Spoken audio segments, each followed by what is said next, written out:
Hey YouTubers, thought I'd make a quick video, show you how to use Autodesk Fusion 360 to create some stuff, generate some G-code and send it off to your CNC. So without further ado, here we go.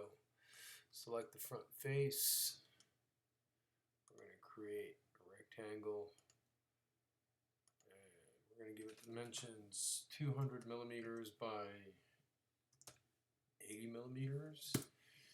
It's going to be a faceplate for my future CNC. It's going to hold the emergency stop button and a couple of buttons. I'm just going to make this quick and simple. So we're going to select the face, extrude by clicking the letter E, or right clicking and selecting extrude. Make it 3 millimeters thick.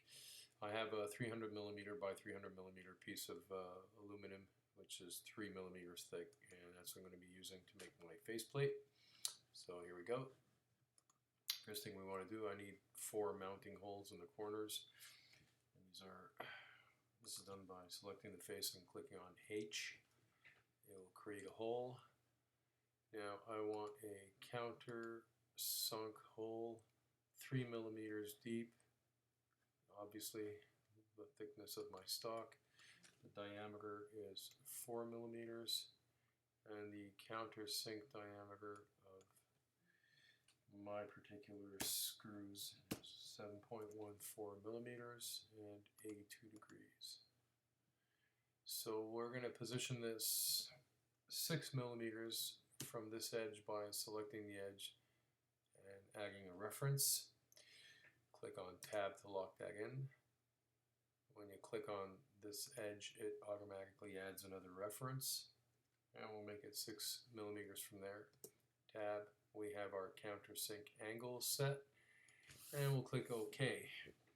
Now we can replicate that 3 times over, or just select the actual hole down here and make a rectangular pattern. This is under the Create drop down. So rectangular pattern, we have our object already selected down here, which is the hole. We're going to select the direction, which is this axis and this axis. There you go. We want 2 holes on that axis and 2 holes on that axis. And doing the math, seeing that we're 6 millimeters away from here, we want to be 6 millimeters away from there. 200 millimeters, that gives us 188. I'll let you figure out the math. And from the bottom, it's 68. As you can see here, click OK, and we have 4 identical holes. Now I'm going to go and create, let's say, a cutout for my DRO screen. It's a little touch screen I have, which is 51 millimeters by 70 millimeters. And I'm gonna select this line. I'm gonna click on the letter D for dimension. I'm gonna select this edge, and that will give me a dimension here. And I'm gonna move it to 10 millimeters from there, and I want to dimension this line to here, and we want to make this 30 millimeters.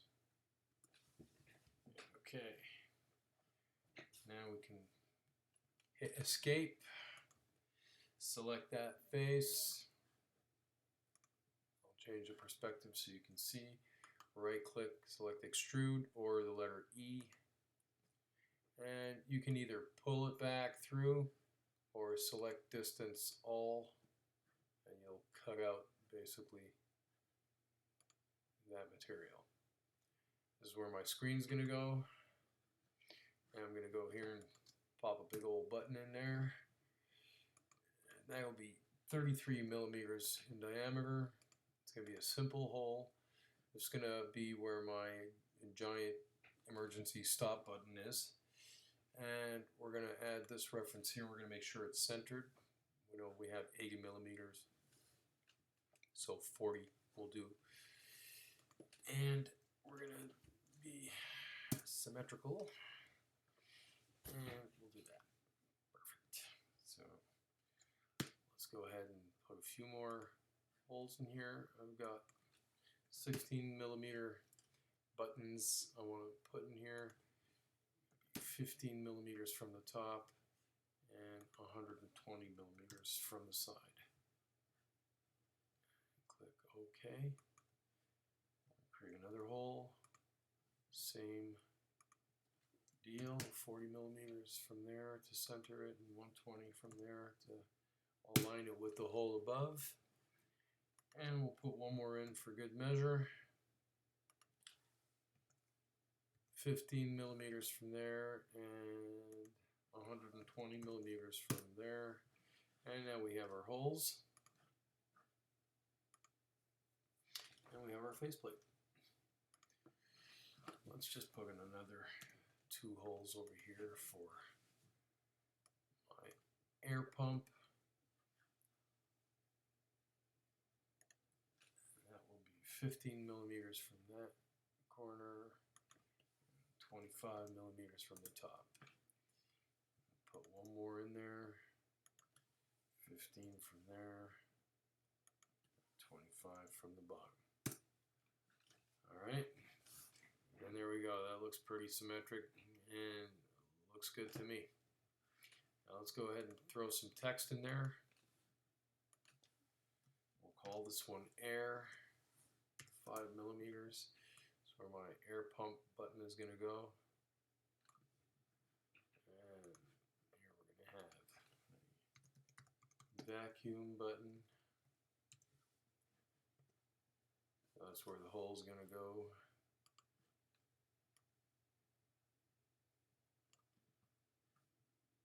Now bear with me, I'm going to go through this as quickly as possible. My text here. And we want this to be the resume button.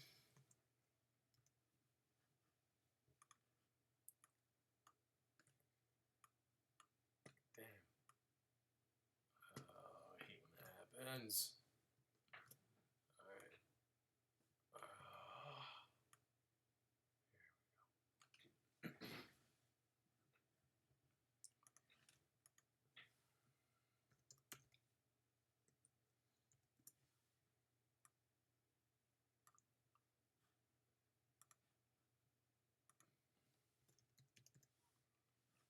Now you may ask why I'm using these particular words here, these particular headings. I'm going to have a air compressor, vacuum. Obviously this is the start cycle or resume, and we have the hold or pause and soft reset, and here we will have the emergency stop.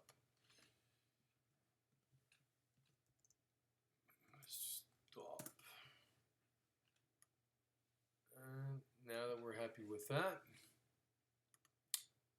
we can stop the sketch and come over here to this drop down. We're in model mode. We are going to go to cam and generate our toolpaths and everything. So first thing we want to do, create a new setup. We want to select the 0 point, the origin for our stock. That will be right there. I am using, and I'm going to blow right through this as quickly as possible. You can pause and see what I'm doing if you want. But my particular piece of aluminum is 300 millimeters by 300 millimeters by 3 millimeters thick. And you can see now we have virtual representation of the stock and our model. Now we're going to go and position that so that we are in the 0 position with the model as well. Now some people will position it maybe offset a millimeter or so and then do like finishing passes around, but for the sake of this example, this will do, and this looks good. Now, not worrying about post-process, we'll deal with that later. Now, once our setup is done, first operation we want to do is probably drill our holes. So let's go ahead and select drilling. We'll bring up this dialog box, select our tool. This here will show you all the different tools available. I click on none just to get rid of all the clutter. And I know I'm drilling, so I'm going to be using drill bit. And my particular drill is going to be a 1/8 inch or 3.177 millimeter drill. I'm not going to go into all of this. I'll let you guys do some research into that and tweak all this. Remember that the point of all this is to generate the tool path and the G-code. Once all that's done, I mean, you can tweak all of these values, feed rates, spindle speeds, and all of that based on whatever your parameters require. But for the sake of this, we're going to leave it as default. All right. So here we have our tool representation. Next thing we want to do is select the geometry, the hole faces that we want to drill out, obviously. Here's 1, 2, and you can see that it starts generating the tool path automatically. Now with optimize order on, it will select the order to do again. Like if I go and select stuff like this here, and bring these guys into the mix, notice the tool path will change to optimize its path. For whatever reason, it wants to go to this one before going to this one. Let's redo that and see what it comes up with if I select them sequentially, like so. Oh, for God's sakes.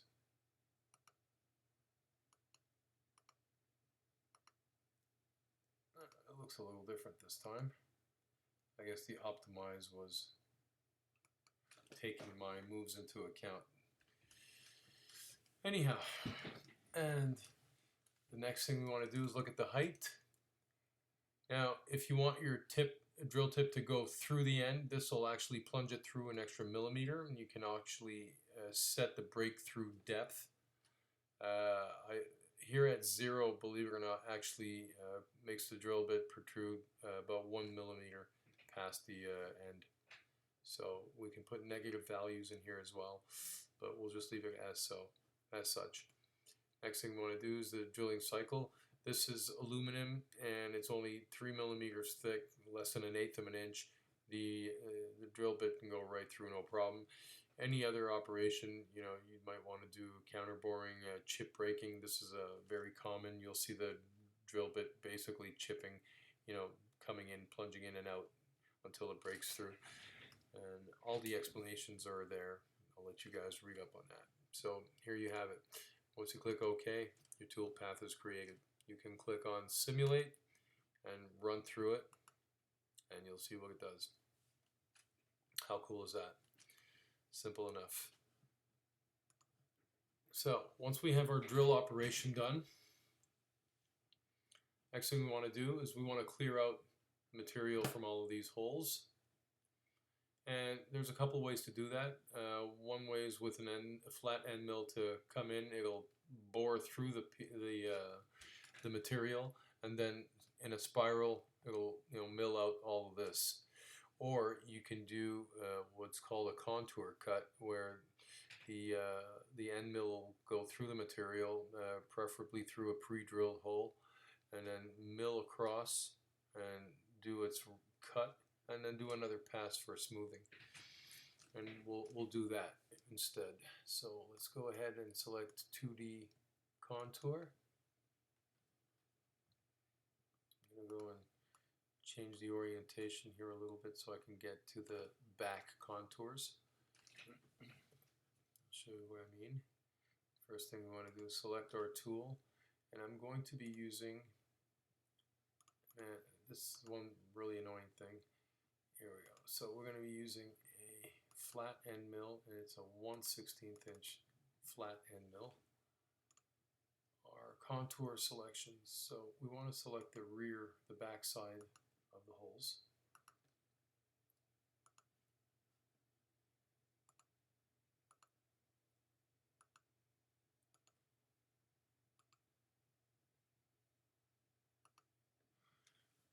And once that's done, we're not going to worry about the heights. We're going to go over the passes. We want to repeat the finishing pass, and if you hover over any of these, you'll get a pop-up that explains everything, and in this case you'll see that this basically clears stock left over from tool deflection or what have you. And you'll also select smoothing with a nice tolerance like 0.01 millimeters. And like I said, with everything you hover over, there's an explanation. This is again full-featured software. It's no joke, really cool stuff. And we're going to go here. This is the most important part of this operation, the linking. We need to keep the tool down, and I'm not going to go into this. You can hover over and explain. You'll understand why I'm leaving it as such. And importantly, right here, pre-drill positions.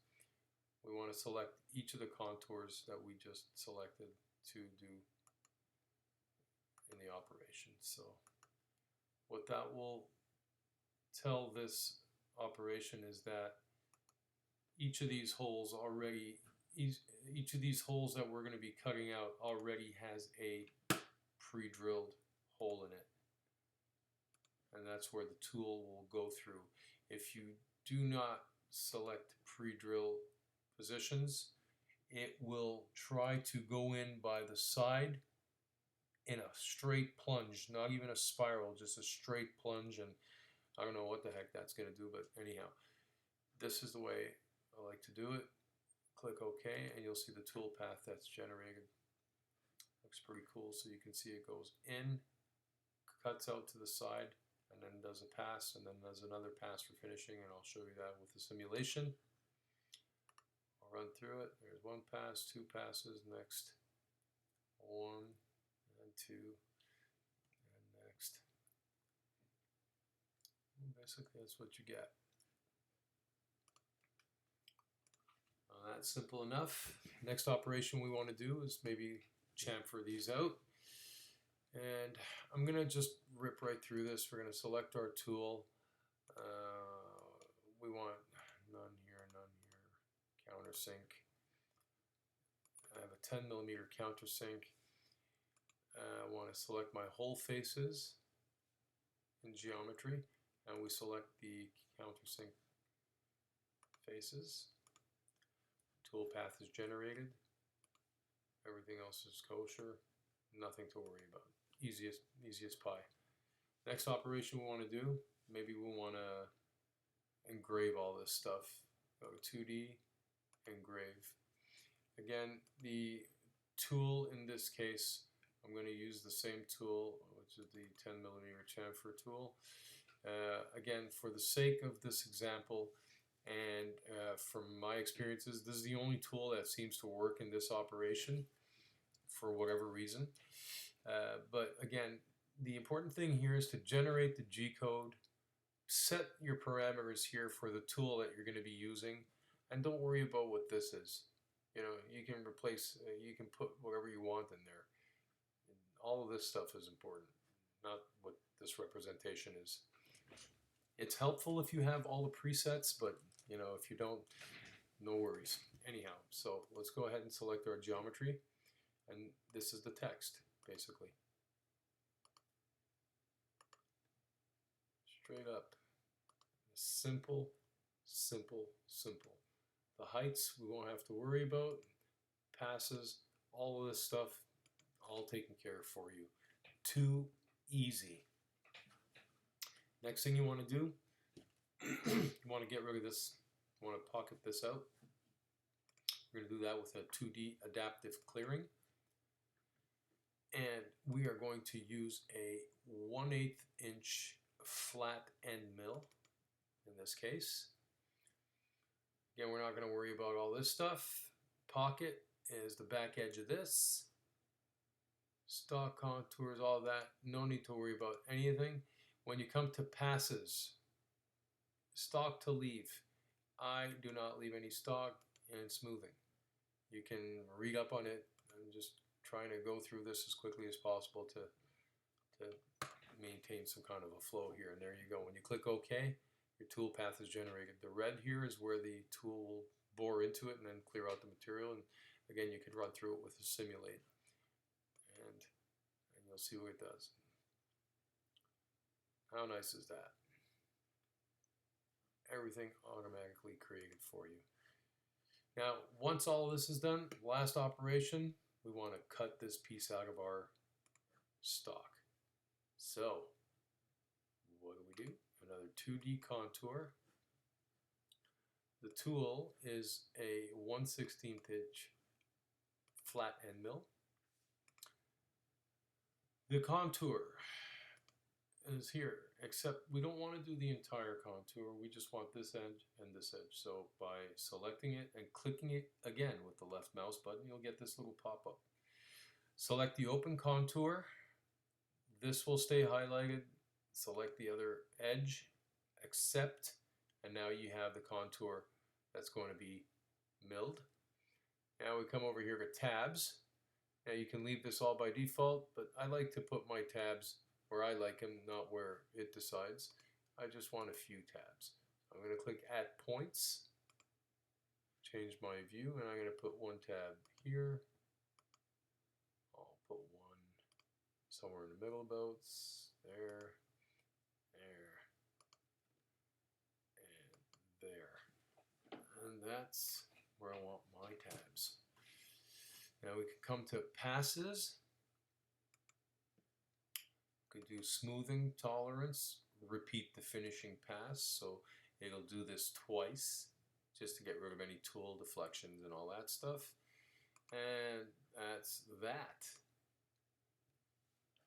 So if you run through the entire thing, click on Setup, Simulate, and you have the entire thing laid out. You can run through it. We'll do this in super high speed just to show you what the operation looked like. Alright, let's try that again. So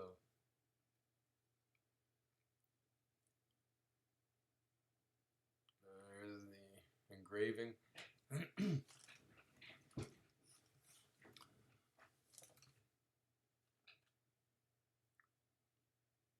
this is exactly how it's going to work. How cool is that? And that's that, folks. Once you've created all of this, if your CNC is capable of running an entire operation like this and has tool changes and everything, then beautiful. You can just click on this, right click and select post process, or up here click on the G1, G2, and this will generate. This will open up this little dialog box here. Post processor, very important. In my case, I'm using generic carbide 3D gerbil. There is also this one here, generic gerbil. And I found this one to work very well. I haven't tested this one, but for the sake of this, we are using Arduino Mega with gerbil, and this is what I'm going to be using as my post processor. This is going to be, I'm going to call this full op, and open in the NC editor. So full op NC, and we have the entire GCode operation from beginning to end with each of the steps highlighted. So again, if your CNC handles tool changes, then that's all good. If you're like me, you need to run each operation individually. You can do that by right-clicking on selecting the operation. You can here name it what you want. Right-click, post-process. We're going to call this drill. And okay, drill NC is the GCode file that's generated, and here's the drilling operation. I mean, it doesn't get much simpler. So that's that. I hope you enjoyed the video. I hope you learned something, and that's that. If you like it, please go ahead and click like, and feel free to leave comments in the description below. Take care.